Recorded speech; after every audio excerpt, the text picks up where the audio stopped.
నవమాసాలు మోసింది నేనే అయినా కేవలం నేను సరగెటివ్ మదర్ని, అద్దె అమ్మని మాత్రమే. Welcome to Haveli. Thank you. ఎలా ఉన్నావు సంతాన్ లక్ష్మి? మీ దయ వల్ల ఇంకా బతికే ఉన్నాను. అత్తయ్య,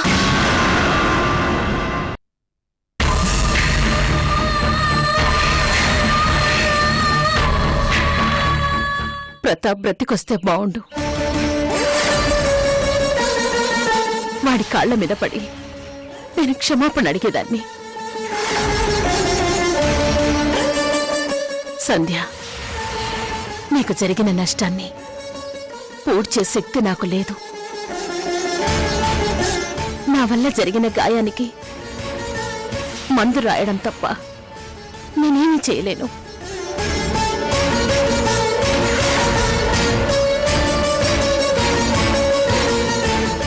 నువ్వు కూడా ఈ కుటుంబంలో భాగం, ఈ హవేలీలో భాగం. అందుకే మాతో కలిసుండడానికి మిమ్మల్ని హవేలీకి పిలిచాను. మీరొచ్చినందుకు చాలా సంతోషంగా ఉంది. మనం తర్వాత మాట్లాడుకుందాం. ముందు వెళ్ళి రెస్ట్ తీసుకోండి. రండి.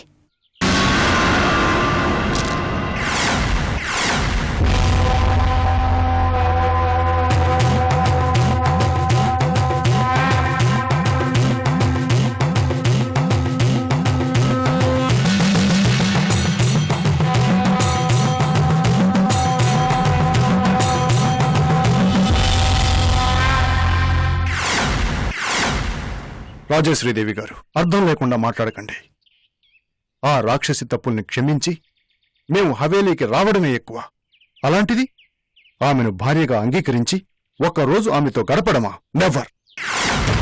రాజావారు, ఆవేశం వద్దు, కూల్గా ఆలోచించండి. ఇంకా ఇదే టాపిక్ మీరు డిస్కస్ చేయాలనుకుంటే వెంటనే మేము హవేలీ వదిలి వెళ్ళిపోతాం. ఎంత దూరం వెళ్ళినా, ఎక్కడికి వెళ్ళినా బంధాలు తెగిపోవు కదా. మృణాల్ని మెడలో మీరు తాళి కట్టారు. మాకుగా మేము కట్టలేదు. కావాలని కట్టారా, బలవంతాన కట్టారా, పొరపాటున కట్టారా అన్నది కాదు ఇక్కడ ఇష్యూ. మీరు తాళి కట్టారు. ఆమె మీ భార్య, మీరామె భర్త. ఏ ఒక్కరోజైనా ఆమె మా భార్యగా బిహేవ్ చేసిందా? మీ ప్రశ్నలకు సమాధానం కావాలి అంటే మృణాల్ని తీసుకొచ్చి మీ ముందు కూర్చోబెట్టాలి. రాజేశ్వరీదేవి గారు. అవును రాజావారు, తప్పు చేయడానికైనా ఒప్పు చేయడానికైనా ఎవరి జస్టిఫికేషన్స్ వాళ్ళకు ఉంటాయి. మీరు మృణాల్ని దేవి మీద కంప్లైంట్ చేస్తున్నారు. ఆమెకు కూడా మీతో ప్రాబ్లం ఉండి ఉండొచ్చు. రాజేశ్వరీదేవి గారు కాదంటారా? గుడ్డిగా ఆమెను సపోర్ట్ చేస్తున్నారు. లేదు రాజావారు, ఆమెను సపోర్ట్ చేస్తున్నాను అనుకోకండి. తప్పు ఎవరు చేసినా అది తప్పే, సమర్థించను. నేను ఒక ఆడ మనసుని సపోర్ట్ చేస్తున్నాను. మంచి భార్యగా ఉండాలని తాపత్రయపడే ఆమె కోరికను సపోర్ట్ చేస్తున్నాను. మంచి భార్య, ఆ రాక్షసే మంచి భార్యగా ఉండాలి అంటే ఇంకో జన్మెత్తాలి. రాజావారు, మారబట్టే కదా అందరూ సంతోషంగా కలిసుందామని మనల్ని హవేలి పిలిచింది. మనల్ని కాదు, తన్యని సంధ్యని కూడా హవేలికి రమ్మంది. ఆ మాట మీరు మాత్రమే నమ్మారు, మేము నమ్మలేదు. కేవలం మీ మాట మీద గౌరవంతోనే మేము హవేలీకి వచ్చాం. రాజావారు, మృణాలి దేవిలో మార్పు కనిపిస్తోంది. అది నేను నమ్ముతున్నాను. విషం కక్కే తాచుపాము మారింది, సాధు జంతువులా అయింది అని నమ్మి ఎవరూ దాన్ని మెడలో వేసుకోరు. కూరలున్నంత వరకు పాము పామే. ఎక్స్ట్రీమ్ గా ఆలోచిస్తున్నారు రాజావారు. మీ మనసులో ఆమె మీదున్న పగని కోపాన్ని పక్కన పెట్టి ఆలోచించండి. పగను పక్కకు పెట్టినా మాకామె మీద ప్రేమ పుట్టుకురాదు.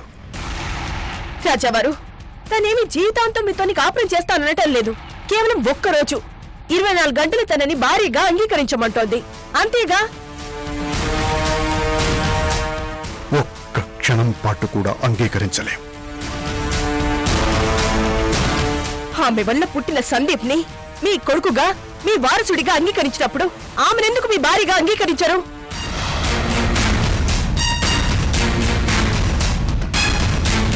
రాజావారు, ఆమె డిమాండ్ చేయడం లేదు, రిక్వెస్ట్ చేస్తోంది, బెదిరించడం లేదు, బతిమాలుతోంది. సూటిగా మీ కళ్ళలోకి చూసే ధైర్యం లేక, గిల్టీగా ఫీల్ అవుతూ, మిమ్మల్ని అడగలేక నన్ను రిక్వెస్ట్ చేసింది. దాన్ని బట్టి అర్థం చేసుకోండి రాజావారు. మృణాలిలో మార్పు వచ్చిందా లేదా? చట్టాలు శిక్ష విధించేది కూడా నేరస్తుల్లో మార్పు రావడం కోసం. అలాంటిది మృణాలిలో మార్పుని మీరెందుకు అంగీకరించలేకపోతున్నారు?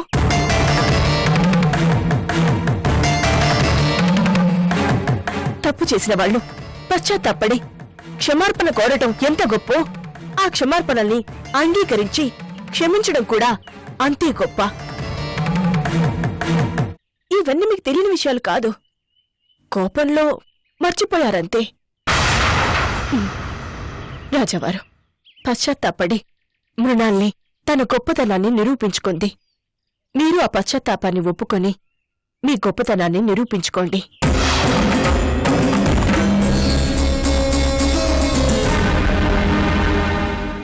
మృణాల్ని కోరికని మన్నించండి.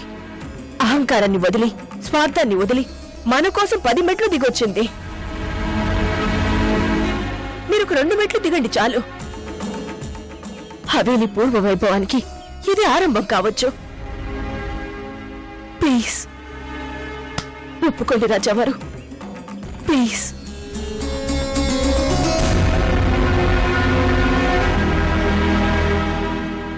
అలాగే, మీ ఇష్టం.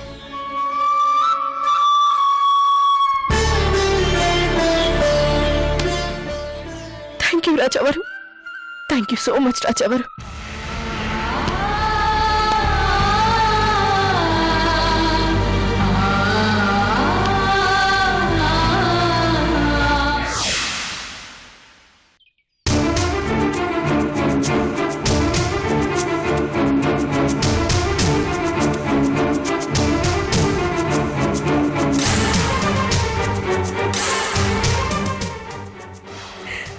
సందీప్,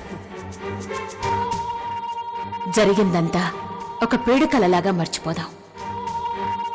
ఎవరూ ఎవరికీ ఎక్స్ప్లెనేషన్స్ ఇవ్వక్కర్లేదు. అక్క, వీడు నీ బిడ్డ, ఆ తరువాతే నా బిడ్డ.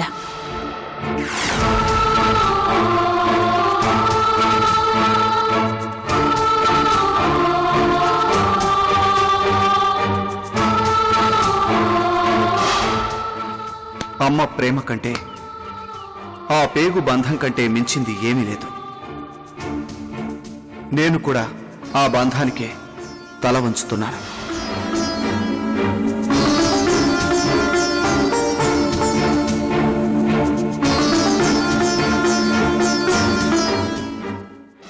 నా మనసులో ఉన్న అమ్మవి నువ్వు కాదు, రాజేశ్వరీదేవి. రాజేశ్వరీదేవే మా అమ్మ. నేను రాజేశ్వరీదేవి బిడ్డను.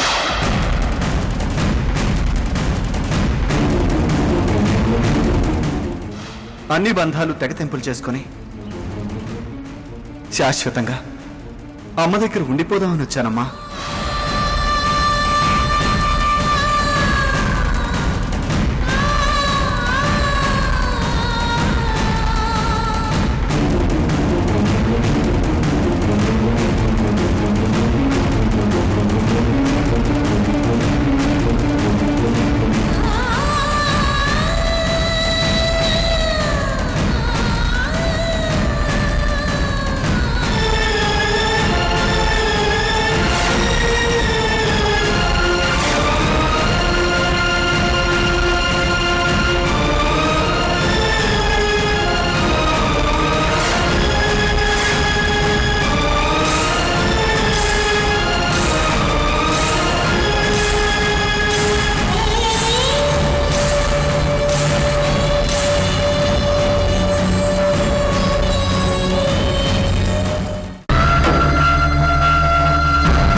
నా బిడ్డను చూడాలనిపించింది నాన్న, అందుకే వచ్చాను. డిస్టర్బ్ చేయలేదు కదా? నిన్నేమీ ఇబ్బంది పెట్టలేదు కదా? అదేంటమ్మా అలా అంటావు? కన్నంత మాత్రాన తల్లికి బిడ్డ మీద జీవితాంతం రైట్స్ ఉండవు కదా. ఎవరి ప్రైవసీ వాళ్ళది, ఎవరి ఆలోచనలు వాళ్ళవి, ఎవరి జీవితం వాళ్ళది. అమ్మా, నీకడుగులు వేయడం నేర్పిన అమ్మే తప్పటడుగులు వేస్తుంటే పెద్ద మనసుతో సరిదిద్దడానికి ట్రై చేశావు. మూర్ఖంగా ప్రవర్తించాను. నిన్ను బాధ పెట్టాను.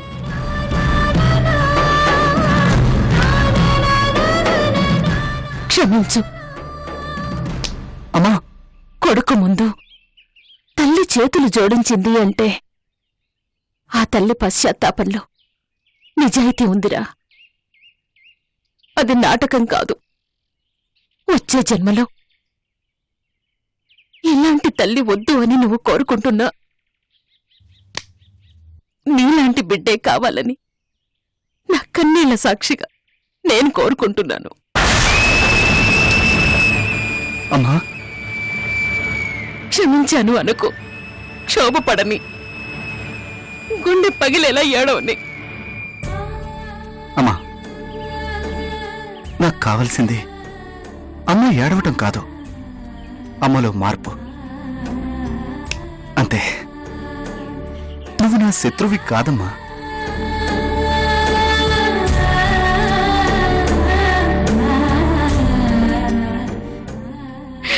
సందీప్,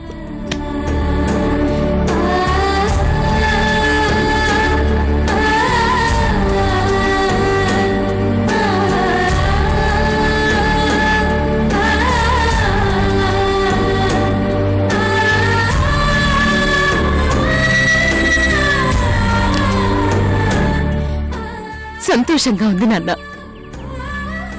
కొత్త జన్మ ఎత్తినంత ఆనందంగా ఉంది. నేను కూడా రేపుదయాన్నే నీకు గుడ్ న్యూస్ చెప్తాను. నీ రుణం తీర్చుకుంటాను. వస్తాను.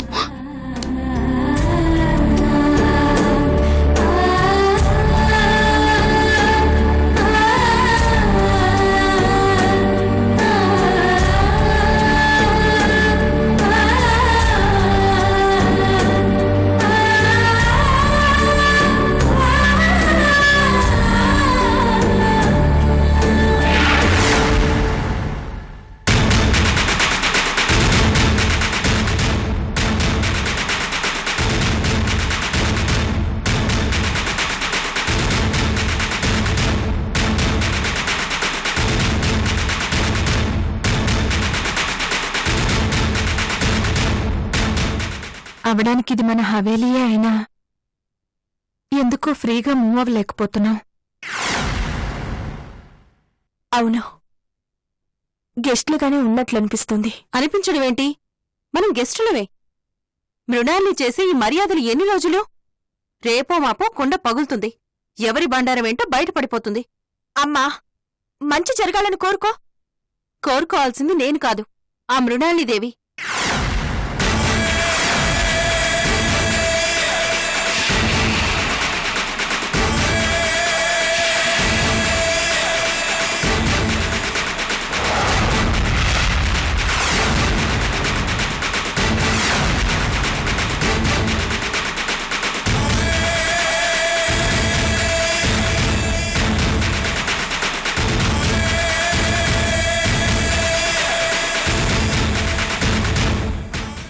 నీకే కాదమ్మా, ఈ లోకంలో నా గురించి తెలిసిన అందరికీ నా మీద పీకల్దాకా కోపం ఉంటుంది. ఈ రాక్షసికి బుద్ధి చెప్పేవారే లేరా అని ఎదురు చూస్తూ ఉంటారు. ఛాన్స్ దొరికితే నన్ను చంపేద్దామనుకుంటారు. నా కోరిక మన్నించి మీ అందరూ హవేలీకి రావడం నాకు చాలా సంతోషంగా ఉంది.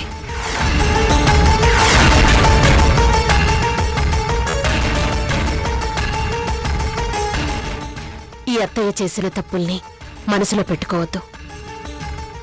నన్ను మీలో ఒకరిగా భావించండి.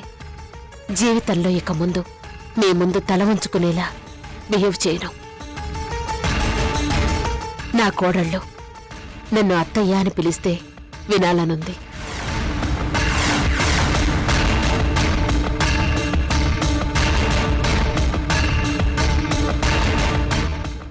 ప్లీజ్ అత్తయ్య.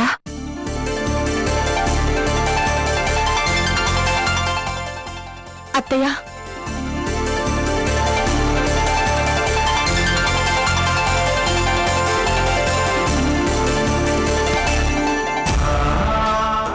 చాలమ్మా, తృప్తిగా ఉంది, సంతోషంగా ఉంది. రేపు ఉదయం నేను కూడా మీకు గుడ్ న్యూస్ చెప్తాను. రుణం తీర్చుకుంటాను.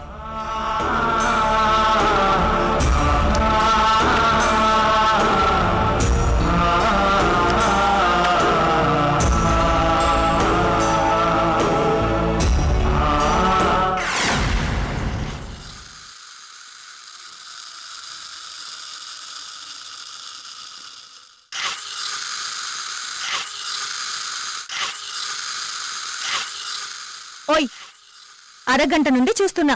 ఉలుకు లేదు పలుకు లేదు. నేను పక్కనే ఉన్నానన్న ధ్యాసే లేదు. ఏమైంది? ఎందుకా టెన్షన్? అనీజీగా ఉంది తన్య. ఎందుకు? హవేలీలో ఏం జరుగుతుందో అర్థం కావడం లేదు. ఏం జరగాలని కోరుకుంటున్నావు? ఆస్తి నాకు దక్కాలి. మృణాలిని దేవికి నేను బుద్ధి చెప్పాలి.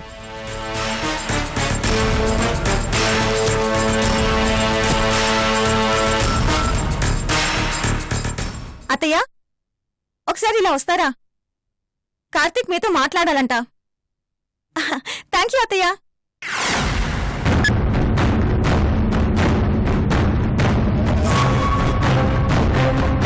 ఎవరికి కాల్ చేసావు? మృణాలిని దేవికి. ఎందుకు? ఆస్తి విషయం అడిగేస్తావని. ఏ, నీకేమన్నా పిచ్చా? అలా ఎలా అడుగుతావు? నీ టెన్షన్ తగ్గాలి అంటే అడగాల్సిందే. వేరే మార్గం లేదు. అది కాదు తను.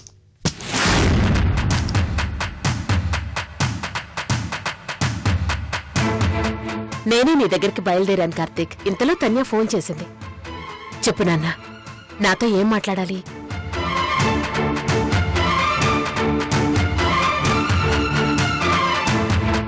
మొహమాట పడకు, మాట్లాడు కార్తీక్.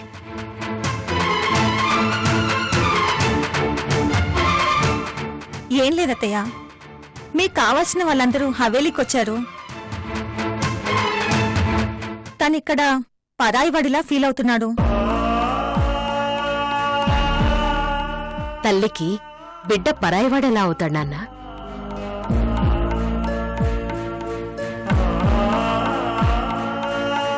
మీ కన్న కొడుకు మళ్ళీ మీకు దగ్గరయ్యాడు. దూరమైన ఫ్యామిలీ ఒకటయ్యింది. మీరు కూడా ఈ ఫ్యామిలీ మెంబర్సే. మనస్ఫూర్తిగా చెప్తున్నాను. నమ్మకం కుదరడం లేదా? నేనొకప్పుడు రాక్షసినే, ఇప్పుడు మనిషిని. అనుబంధాల విలువ తెలుసుకున్న రాయిని.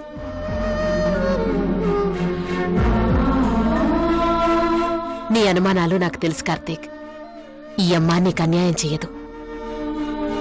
రేపు మీకు గుడ్ న్యూస్ చెప్తాను. ఏంటత్తయ్య అది? రేపటిదాకా ఆగాల్సిందే.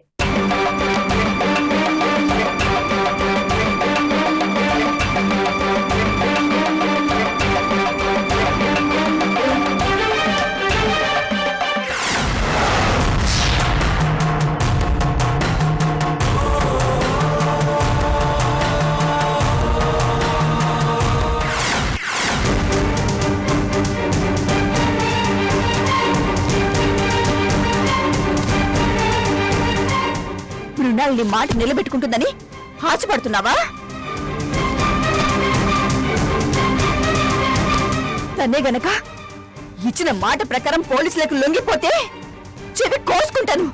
అత్తయ్య, మృణాలిని క్యారెక్టర్ నీకంటే నాకు బాగా తెలుసు. పబ్లిక్ గా మనందరి ముందు తప్పు నొప్పుకుంటుంది. మన ముందు ఒప్పుకుంటే అయ్యో పాపం జాలి పడతాం. మారిందిలే అని సర్ది చెప్పుకుంటాం. అంతకుమించి ఏమీ చేయలేం. అందుకే ధైర్యంగా ఒప్పుకుంటుంది. అదే పోలీసుల ముందు ఒప్పుకుంటే ఉరి శిక్ష పడుతుంది. ఆ మాత్రం తెలుసుకోలేని పిచ్చిదేం కాదు మృణాలిని.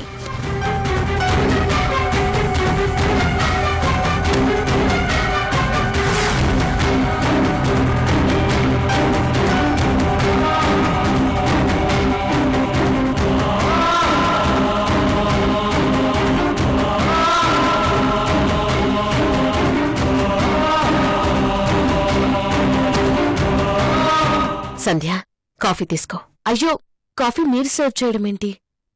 ఆ ఆనందమే వేరు.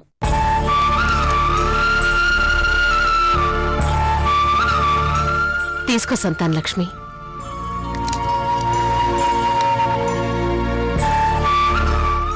నా గురించే ఆలోచిస్తున్నారా? నేను మారానంటే నమ్మకం కుదరడం లేదా? న్యాచురల్. మీ తప్పు కాదు, నా చరిత్ర అలాంటిది. రేపటి వరకు ఆగండి, మీ డౌట్స్ అన్నీ క్లియర్ అయిపోతాయి. లైఫ్లో ఇంకెప్పుడు మృణాల్ని అనుమానించరు.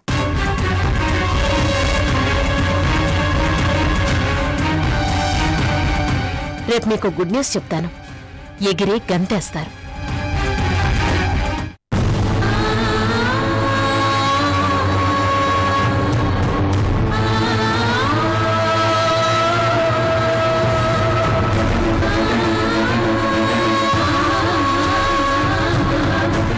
దీవించరా రాజావారు.